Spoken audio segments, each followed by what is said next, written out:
Ulam natin ngayon guys is walang iba, tuna with egg and ampalaya. So ito yung pananghalian natin ngayon guys. So thank you so much.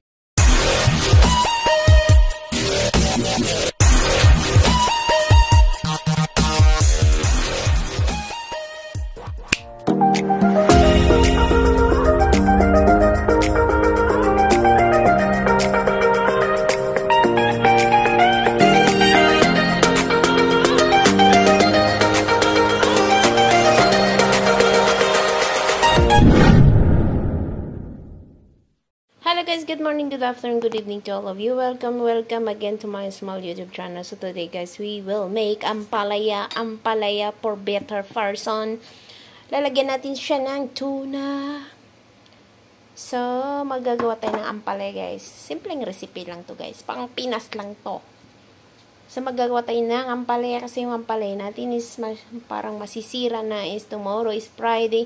Wala tayong luto bukas. So, magluluto na tayo ngayon ng tuna with ampalaya. So, ito yung mga gagamitin ko lang sangkap. Maliit lang. Mayroon tayong kamatis dito, bombay, onion, garlic. At saka, lagyan lang natin ng konting soya sauce or asin, hot pepper, and then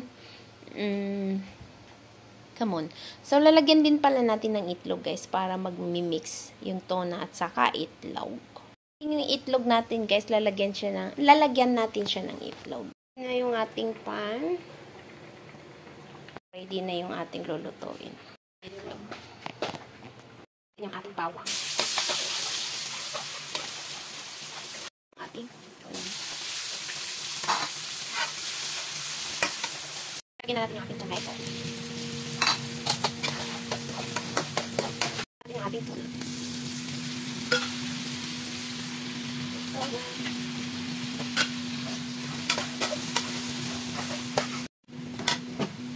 Ayun na yung tuna natin. Nalagyan tayo ng ano. Hindi ko talaga wawalain yung kamon guys kasi nakakapulong. Damot yan. Black pepper. Salt. Soya sauce.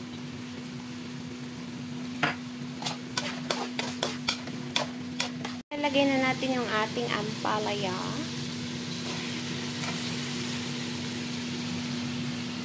Ampalaya for better.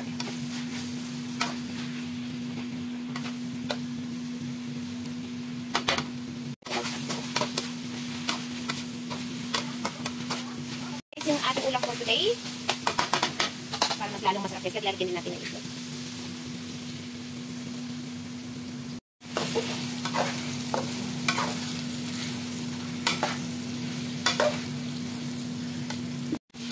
Ulam namin guys.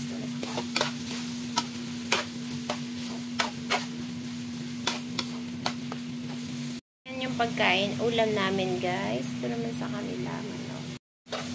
Pay-pain lang natin parang guys. Guys, ito pa na natin yung ating ampalaya. Better talaga. Okay.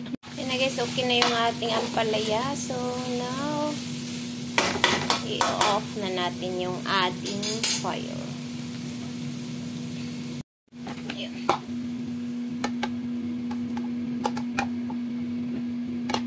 Ulam natin ngayon guys is walang iba, tuna with egg and ampalaya.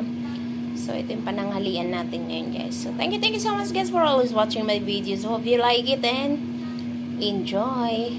And then hope you learn something how I cook for not expensive bayan or ulam.